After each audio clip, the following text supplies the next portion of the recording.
Boss. नमस्कार, आपका बहुत स्वागत है इंडिया वॉइस पे। मैं हूं आपके साथ समृद्ध मिश्रा। खबरों की शुरुआत करते हैं पहली खबर के साथ। मणिपुर में करीबन 1 साल बाद बुधवार को राष्ट्रपति शासन हटा दिया गया। साथ ही भाजपा मणिपुर विधानसभा दल के नेता युमनम खेमचंद सिंह ने यहां पर मणिपुर के मुख्यमंत्री के रूप में शपथ ली है। मणिपुर के राज्यपाल अजय कुमार भल्ला ने लोक भवन में यहां पर युमनाम खेमचंद को शपथ दिलाई। इसके अलावा कुकी से विधायक भाजपा के जो हैं नेमचा किंगपोन ने भी यहां पर वर्चुअल माध्यम से मणिपुर के उप मुख्यमंत्री पद की शपथ ली। साथ ही नागा पीपुल्स फ्रंट के विधायक एल डीको ने यहां पर उप मुख्यमंत्री पद की भी शपथ ली।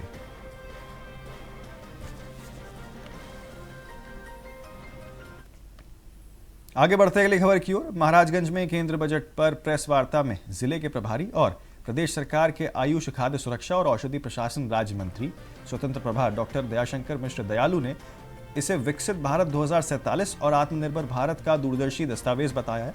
उन्होंने कहा कि बजट किसान, युवा, महिलाओं, मध्यम वर्ग और उद्यमियों के समावेशी विकास पर इसे केंद्रित है। डॉक्टर दयालु ने बताया कि इंफ्रास्ट्रक्चर बजट बढ़ाकर 12.2 लाख करोड़ रुपए हो गया है। उत्तर प्रदेश को high speed rail, freight corridor, waterways और पर्यटन परियोजनाओं से लाभ मिलेगा। रक्षा बजट में तकरीबन 15% की वृद्धि और मैन्युफैक्चरिंग, एमएसएमई, आयुष, शिक्षा, स्वास्थ्य और कृषि के लिए बड़े प्रावधान किए गए। उन्होंने कहा कि केंद्र से उत्तर प्रदेश को लगभग 4.18 लाख करोड़ रुपए का वित्तीय सहयोग मिलेगा। बजट सबका साथ सबका विकास की भावना को मजबूत करता है। तो आपको बता दें कि बजट 2026 किसान, युवा और महिलाओं केंद्रित है। इसी के साथ यूपी को केंद्र से तकरीबन 4.18 लाख करोड़ रुपए के वित्तीय सहयोग जो मिला है, उसको लेकर भी उन्होंने अपनी बातें जो रखी हैं, आपको सुनाते हैं।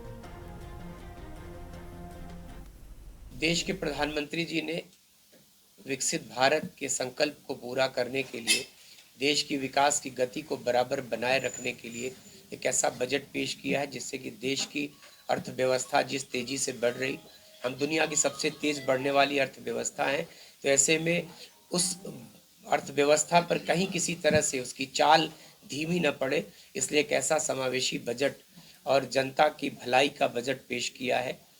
देश में ऑपरेशन सिंदूर के बाद रक्षा का बजट वो 15% बढ़ा दिया गया है। 12.2 लाख करोड़ रुपए का बजट है, जिसमें 2 लाख करोड़ रुपए इस देश में रक्षा की सामग्री के सौदों के लिए, समझौतों उसके लिए है, खरीद के लिए है। 10,000 करोड़ रुपया उत्तर प्रदेश को इस बजट में एमएसएमई के लिए मिला है, जिसमें कि हमारे उद्योग, जो छोटे कुटीर उद्योग होते हैं, जिसके बहुत प्रकार हैं, उन सबको गति मिलेगी और उत्तर प्रदेश में रोजगार के अवसर पैदा होंगे। तो जौनपुर में कोल्ड कफ सिरप मामले में करोड़ों का खेल करने वाले मिलर सुपर फार्मा व्यवसाय के प्रोप्राइटर शशांक मौर्य उर्फ लालू पुत्र विनय कुमार मौर्य निवासी ग्राम पदमपुर, थाना सराय खजवा को यहां पर एसआईटी और जिला पुलिस की संयुक्त टीम ने उसके घर से गिरफ्तार किया है। पुलिस के अनुसार शशांक मौर्य जिले के प्रभावशाली लोगों के से शामिल था और उसका परिवार लंबे समय से अवैध गोरख धंधे में संलिप्त था। क्षेत्राधिकारी नगर गोल्डी गुप्ता ने बताया कि यह गिरफ्तारी कोल्ड कफ सिरप की तस्करी के मामले में की गई है। उन्होंने यह भी स्पष्ट किया है कि अभियुक्त और अन्य चिन्हित अपराधियों द्वारा अवैध रूप से अर्जित संपत्तियों को जल्द ही जब्त किया जाएगा।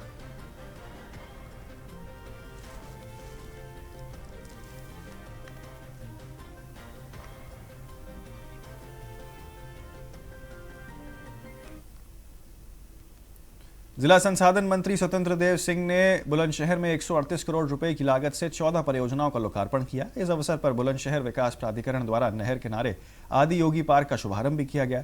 ये पार्क पिकनिक स्पॉट, सार्वजनिक फूड और रिक्रिएशन जोन के रूप में विकसित किया गया है, जिससे पर्यटकों और स्थानीय लोगों को एक बेहतर वातावरण मिलेगा। मंत्री ने नहर की सफाई और गंगा किनारे स्वच्छता के लिए सरकार के प्रयासों की भी सराहना की है और कहा है कि ये परियोजना जल संरक्षण और पर्यावरण सुधार के दृष्टिकोण से महत्वपूर्ण है। 14 अदद जो परियोजनाएं हैं उसका संपूर्ण हुआ उत्खनन। लगभग 138 करोड़ की सभी परियोजनाएं थी।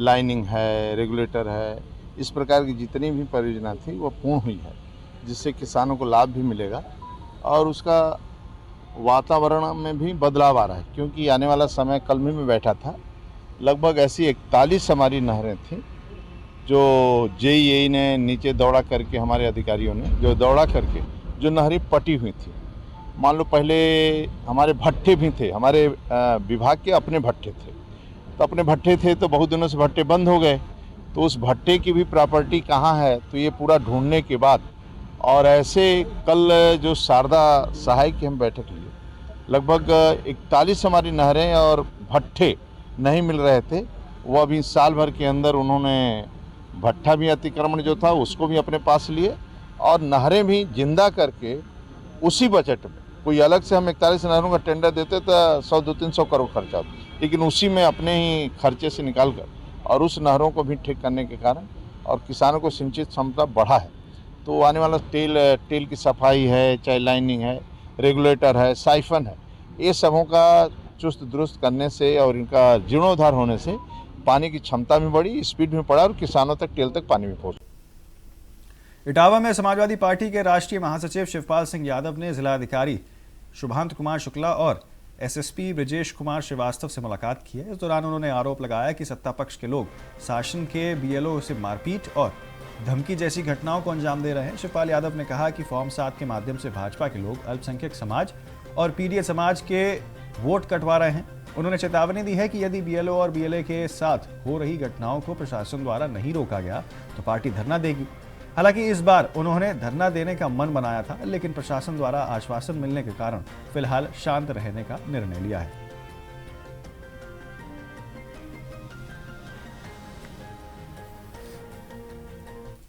पार्टी के लोग बीएलओ को और बीएलए हमारे जो हैं उनको हड़काते हैं, धमकियां देते हैं और जबरदस्ती फॉर्म 7 जो वोट कटने वाला है और सही वोट हैं जो उनकी सूची बनाकर ला करके देते हैं।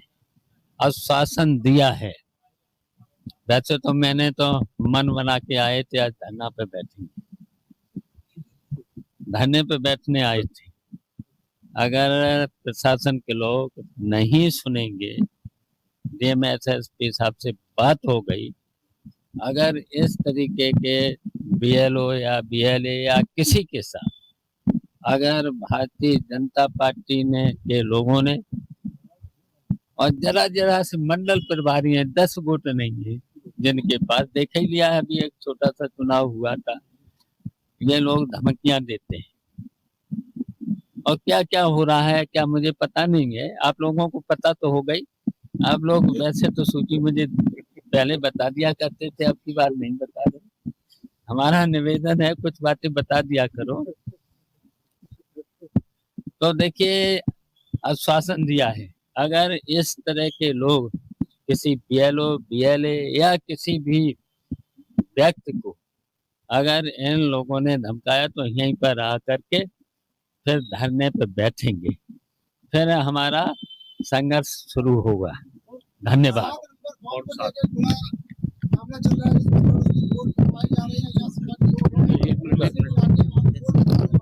तो इसीलिए तो हम आए हैं, इसीलिए तो आए हैं, आश्वासन दिया है एमएसएसपी साहब ने, सभी को निर्देश देने का, एसडीएम वगैरह को सबको निर्देश, सभी को बीएलओ को भी निर्देश देने का, निष्पक्ष काम होगा। हम भी चाहते हैं कि निष्पक्ष काम, किसी का वोट न कर।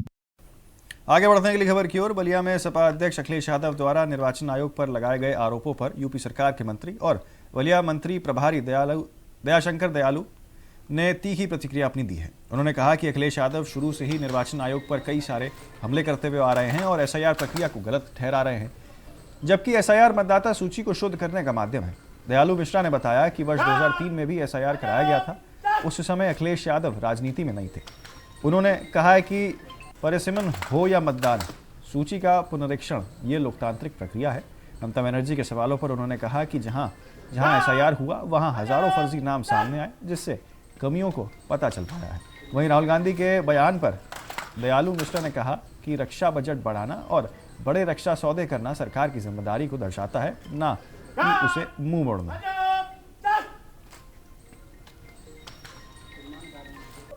देखिए, वो तो पहले दिन से बहुत अटैकिंग है निर्वाचन आयोग के ऊपर, एसआईआर को ही गलत ठहराना। एसआईआर वोटर लिस्ट को परिष्कृत और शुद्ध करने का एक माध्यम है। अखिलेश यादव जी तब शायद सियासत में नहीं थे जब 2003 में एसआईआर किया गया। विधानसभाओं के लोकसभाओं का परिसीमन हो, चाहे वो वोटर लिस्ट का समय समय पर एसआईआर जैसी प्रक्रिया हो, ये वोटर लिस्ट को शुद्ध और दुरुस्त करने का, अच्छा करने का, बेहतर करने का एक माध्यम है। हमको आपको याद होगा कि बुजुर्गों के नाम मरे हुए जिनको बहुत सालों हो जाते थे, उनके नाम आज तक चले आ रहे थे। इस बार आपने देखा कि मृत लोगों की संख्या, नाम कटा है तो मृतकों का कटा है, नाम कटा है तो शिफ्टेड लोगों का कटा है, जो आज यहाँ काम करते थे, नौकरी करते थे, पढ़ने आए, नाम दर्ज करा लिया। एक व्यक्ति अपने जीवन में 3 शहरों में ट्रांसफर होकर नौकरी करता है, तो तीनों शहरों में अगर वो कुछ कुछ दिन का प्रवास करता है तो वोटर लिस्ट में नाम डलवा लेता है। चला है गांव से, गांव में भी नाम है, शहर में भी नाम है, जहां पढ़ाई किया, जहां कुछ दिन नौकरी किया, फिर किसी और शहर जाता है। बेटियां जो पिता के घर में होती हैं तो पिता के घर में नाम होता है, ब्याह के जब अपने ससुराल चली जाती तो वहां भी नाम है, अगर वो जॉब करती है तो जिस तीसरे शहर जाती है वहां भी नाम है। तो ये जो उसकी असमानताएं हैं, कमियां हैं, उसको दूर करने के लिए एसआईआर है। और आलोचनाएं करने से मुझको लगता है कि निर्वाचन आयोग बहुत अच्छे से काम कर रहा। पहली लिस्ट जो ड्राफ्ट लिस्ट थी वो आ गई, अब उसमें भी नाम जोड़ने का काम चल रहा। नाम काटने में उनको अगर कहीं लगता है कि गलत हो रहा है, उस पर वो अपनी आपत्तियां दर्ज कराएं, सरकार उसका संज्ञान लेगी। निर्वाचन आयोग, सरकार, चूंकि निर्वाचन का काम है, उनको संज्ञान लेना भी निर्वाचन आयोग का काम है। निर्वाचन आयोग इस देश की एक बड़ी महत्वपूर्ण और संवैधानिक संस्था है, उस पर बार बार इस तरह का आरोप लगाना मुझको लगता है कि उचित नहीं है। खबर वाराणसी से है, जहां कांग्रेस के प्रदेश अध्यक्ष अजय राय ने प्रेस वार्ता कर केंद्र और प्रदेश सरकार पर जमकर हमला बोला। उन्होंने कहा कि हर वर्ग सरकार से परेशान है और लोगों की आर्थिक स्थिति लगातार खराब होती जा रही है। अजय राय ने प्रधानमंत्री नरेंद्र मोदी पर अमेरिका के सामने नतमस्तक होने का आरोप लगाया और कहा कि सरकार पूर्व सेना प्रमुख जनरल नवराणे की किताब पर जवाब देने से बच रही है। उन्होंने आरोप लगाया कि सदन में राहुल गांधी को जानबूझकर बोलने नहीं दिया जा रहा। अजय राय ने बताया कि इन्हीं मुद्दों को लेकर 8 फरवरी को काशी में कांग्रेस की रैली होगी, जिसमें कई नेता और सांसद शामिल होंगे। चुनाव आयोग भी भाजपा का विंग बताया है इन्होंने। 8 तारीख को शास्त्री घाट पर 11 बजे रैली हो रही है, जो इसमें संविधान को जो ये सरकार कुचल रही है, और ये हमारी 5वीं रैली है। सीतापुर से शुरू किया था, सोनभद्र, सीतापुर से सोनभद्र, आगरा, लखनऊ और बनारस 8 तारीख को यहाँ होगा। और इसमें हमारे प्रदेश के 5 सांसद रहेंगे, राष्ट्रीय प्रभारी अविनाश पांडे और राष्ट्रीय चेयरमैन हमारे मीडिया के पवन खेरा जी और सुप्रिया सिरनेट जी, सब लोग उसमें रहेंगे। और निश्चित तौर से इनके संविधान को, जो हमारे पूरी तरीके से आज संविधान को समाप्त करने के लिए भाजपा की सरकार काम कर रही है, योगी जी पूरी तरीके से आज पूरे प्रदेश को बर्बाद कर रहे हैं। इन सारी चीजों की गलई हम लोग 5 तारीख को शास्त्री घाट पर करेंगे। ये तो पहले कहा ही था ट्रंप ने कि हमें खुश करने के लिए मोदी ने किया है, तो खुश कर दिया। अब तेल वेनेजुएला से जो तेल खरीदा जा रहा है, तो वेनेजुएला तो अमेरिका के अधीन हो गया। उन्होंने ईरान से तेल लेना हिंदुस्तान ने बंद कर दिया, रशिया से बंद कर दिया, और अब जाकर वेनेजुएला से, क्योंकि पूरी तरीके से मोदी जी नतमस्तक हो गए हैं अमेरिका के सामने और उन्होंने सरेंडर कर दिया। ये तो हम लोग पहले ही से कह रहे हैं कि चुनाव आयोग पूरी तरीके से भारतीय जनता पार्टी का एक विंग है। मैंने पहले ही कहा था कि उनका एक विंग बन गया है, एक संगठन का एक अंग बन गया है, और चुनाव आयोग और पूरी तरीके से ज्ञानेश कुमार भाजपा के कहने पर काम कर रहे हैं। पूरी तरीके से प्रतिभा जी, अगर आप मदरसे की जांच करा रहे हो तो गोरखनाथ जो इनका मठ है, कि मुख्यमंत्री के पहले वहाँ कितना चढ़ावा आता था, कितने सोने चांदी चढ़ते थे, मुख्यमंत्री बाद से कितना चढ़ावा वहाँ चढ़ रहा है, उसकी पूरी गोरखनाथ मठ की भी पूरी जांच होनी चाहिए। और सब पूरे प्रदेश की जनता के सामने आना चाहिए कि पहले कितना वहाँ फंड था, अब उतने कितने फंड हो गए, और कितने स्कूल कॉलेज का उन्होंने आधुनिकीकरण कराया है, कितने स्कूल कॉलेज वहाँ से चलते हैं और कितने स्कूल कॉलेजों का आधुनिकीकरण कराया है। ये भी उत्तर प्रदेश की जनता के सामने, गोरखनाथ मठ का भी पूरा ब्यौरा देश की जनता के सामने, प्रदेश की जनता के सामने आता है। देखिए, नोटिस तो पहले से दी गई, ये नोटिस आज की नहीं दी गई, पहले दी गई थी। मैं कल वहाँ जाकर शब बारात पर जाके मैंने वहाँ पर दुआ किया और जाकर देश के लिए, प्रदेश के लिए अमन चैन कायम हो, और जाकर चादरपोशी की है। निश्चित तरह से वो 600 साल पुराना वो दरगाह है, जब केजीएमयू बना नहीं था तब से वो दरगाह है। जानबूझकर ये सरकार, योगी सरकार, ये सब चीज़ों को कर रही है ताकि लोग रोजगार की बात न करें, काम की बात न करें। केजीएमयू में जो इलाज हो रहा है उस इलाज को बेहतरीन करिए, बढ़िया करिए, इसकी मांग हम लोग करते हैं। एक बहुत छोटे से ब्रेक के लिए रुक रहे हैं, आप कहीं ना जाएं, बने रहे सिर्फ इंडिया वॉइस पर। ब्रेक के बाद जो है फिर एक बार आप सभी का स्वागत है। चलिए अब आपको सीधे लेके चलते हैं नैनीताल, जहां पर मुख्यमंत्री पुष्कर सिंह धामी आखिरकार क्या कुछ कह रहे हैं आपको सुनाते हैं। ऐसी हम सभी प्रकार की जो समस्याएं हैं, रोडों का काम तेजी से हो रहा है। आप यहां से दिल्ली जा रहे हैं, आप थोड़ा पीछे जाइए, आज से 5 साल 10 साल पीछे कितना समय लग जाता था। यहाँ 4 घंटे में दिल्ली पहुंच रहे हैं, आप देहरादून पहुंच जा रहे हैं यहाँ से 4-5 घंटे में। तमाम सड़कें अभी निर्माणाधीन हैं, लेकिन ये बदलता हुआ भारत है। मोदी जी के नेतृत्व में भारत बदल रहा है। विकसित भारत का संकल्प लेकर हम आगे बढ़ रहे हैं। तेजी से उत्तराखंड भी आगे बढ़ रहा है। प्रधानमंत्री जी ने कहा है कि 21वीं सदी का तीसरा दशक यह उत्तराखंड का दशक होगा। इसका अर्थ है कि उत्तराखंड हर क्षेत्र में अग्रदूत का काम करेगा। उत्तराखंड हिंदुस्तान का पहली पंक्ति का राज्य होगा। अग्रिम पंक्ति के राज्यों में हमारा नाम होगा, जो हिंदुस्तान के पहले स्थान के राज्य उनमें। और प्रधानमंत्री जी के मुंह से निकला और वो सारा का सारा धरातल पर उतर रहा है। और ये शब्द जो उनके मुंह से निकले थे, वो शब्द कोई सामान्य स्थान पर नहीं निकले थे और वो कोई सामान्य शब्द नहीं थे। वो शब्द निकले थे बाबा शिव के धाम में, बाबा केदार के धाम में निकले थे। और शिव के धाम में निकले हुए शब्द ये शिव रूपी शब्द थे। उनके शब्द निकले कि 21वीं सदी का तीसरा दशक उत्तराखंड का दशक होगा। आज उत्तराखंड देखिए आप, हर क्षेत्र में, चाहे वो आज यूसीसी का कानून बनाना हो, चाहे नकल का कानून बनाना हो, ऐतिहासिक निर्णय लेने हो, अतिक्रमण पर काम करना हो, या विकास के मामले में सस्टेनेबल डेवलपमेंट, विकास, सतत विकास के लक्ष्यों को प्राप्त करना हो, हम पूरे देश में पहले स्थान पर आए हैं। कृषि उत्पादन का क्षेत्र हो, मत्स्य का क्षेत्र हो, या आज खनन का क्षेत्र हो, उसमें भी हमको भारतवर्ष में पहले स्थान पर, दूसरे स्थान पर मिल रहा है। निर्यात सूचकांक उसकी तैयारी करनी हो, उसमें भी हमारा नाम पहले नंबर पर आ रहा है। महिलाओं के द्वारा जो काम किए जा रहे हैं, वो सारे ब्रांड आज देश और दुनिया में अपनी अलग पहचान बना रहे हैं।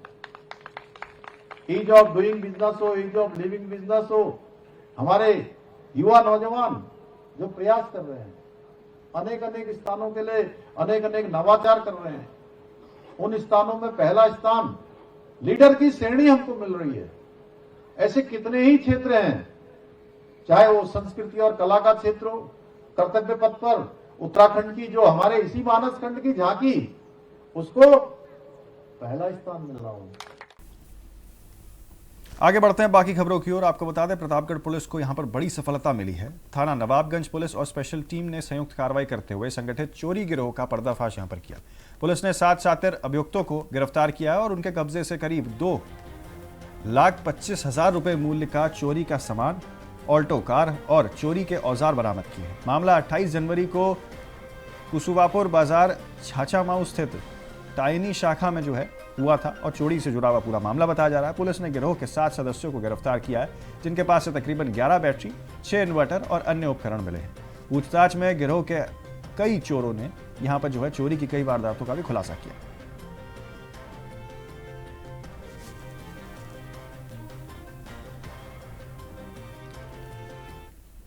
तो मुरादाबाद में हिंदू महासम्मेलन में पहुंची साध्वी प्रज्ञा प्राची ने यहां पर मंच से महिलाओं को संबोधित करते हुए कहा कि तू दुर्गा बन, तू काली बन, पर तू कभी बुरखे वाली ना बन। उन्होंने लव जिहाद मामले का जिक्र करते हुए कहा कि इनमें फंडिंग होती है और इसकी जांच जरूरी है। साध्वी प्राची ने मुख्यमंत्री से मदरसों की फंडिंग की जांच की मांग यहां पर उठाई और उसका समर्थन भी किया और कहा कि इस दिशा में मुख्यमंत्री अच्छा काम कर रहे हैं, जो भी पैसा आ रहा है उनकी पूरी जांच होनी चाहिए। इसके अलावा उन्होंने जोधपुर में साध्वी की संदिग्ध परिस्थितियों में हुई मौत का जिक्र करते हुए कहा कि इस मामले में भी निष्पक्ष और सही तरीके से जांच होनी चाहिए।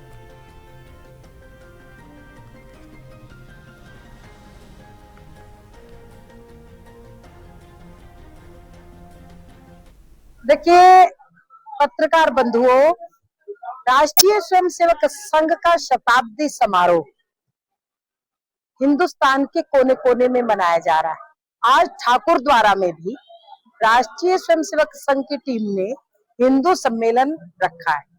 बहुत अच्छा रहा, बहुत सुंदर, दिव्य और भव्य कार्यक्रम कि वो एआई का मामला था जो आजकल कोई ऐप आया है एआई के द्वारा, उसमें लोग ब्लैकमेलिंग कर रहे हैं और ये बड़ी दर्दनाक पीड़ा है। योगी जी ने भी एक दिन कहा था एआई से वीडियो दूसरों को ब्लैकमेल करने वालों सावधान हो जाओ, उन पर कार्रवाई होगी।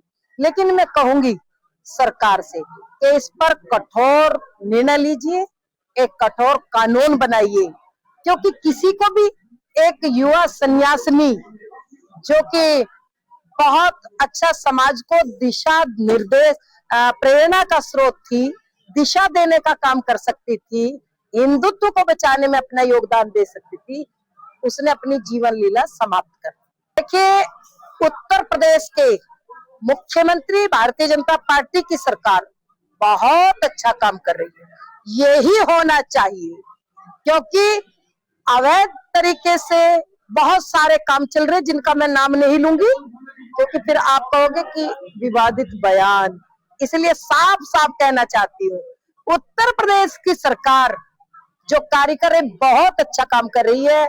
जो फंडिंग मदरसों में अरब राष्ट्रों से हो रही है, किस लिए हो रही है?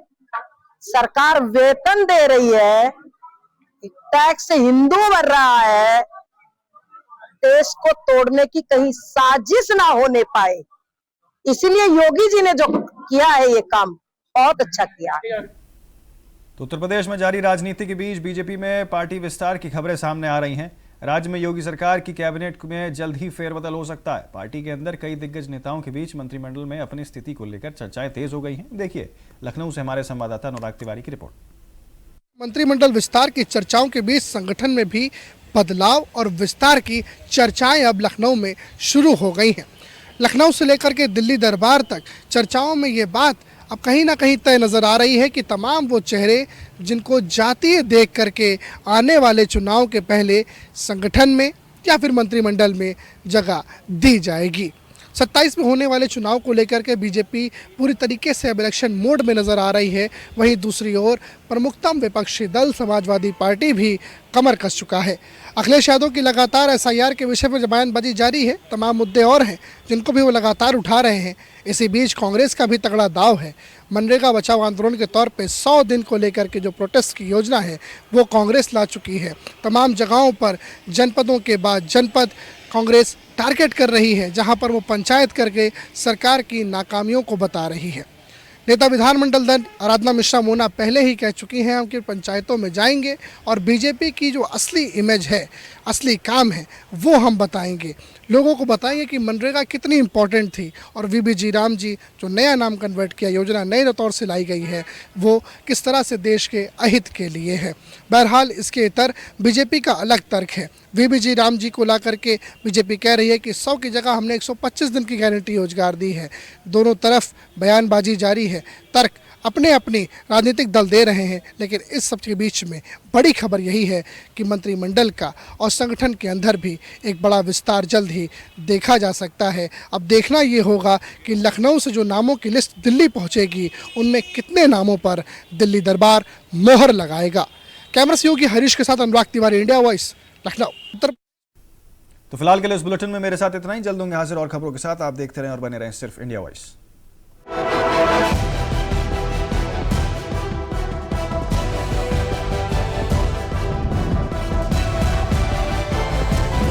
इंडिया वॉइस, आपकी सोच, आपकी आवाज।